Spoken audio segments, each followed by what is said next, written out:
Assalamu alaikum, labarin wata yarinya da mage. Akwai wata yarinya mai suna Lina wadda take matuƙar son mage tun tana ƙarama. Gidansu ƙarami ne a gefen gari, amma yana da lambu mai kyau inda magen suke wasa su kuma yi barci ƙarƙashin rana. Lina ta fi jin daɗin kasancewarta da mage fiye da mutane. Tana ganin suna fahimtar ta fiye da kowa. Ranar wata Asabar da rana, Lina ta yi kyau ta je kasuwa domin siyan littafi. A can ne ta ga wani tsohon shago mai taken Wuska and Wanda, shagon da bata taɓa ganin irinta ba a baya. Ta shiga shagon saboda sha'awar da ya bata. Da ta buɗe ƙofar, ƙarar ƙararrawa ta yi amo da shi.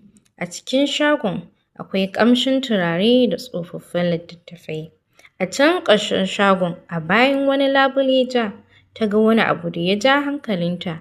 A can akan matashin gado mai launin shuɗi tana kwance. Mage ne mai abin ban mamaki.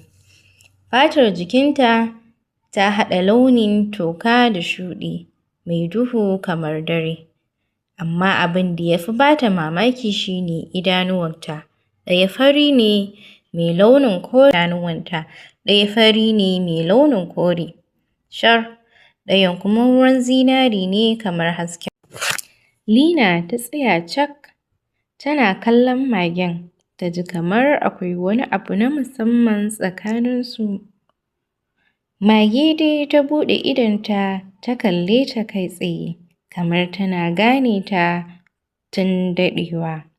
Lina ta durƙusa a hankali, ta miƙa hannuwanta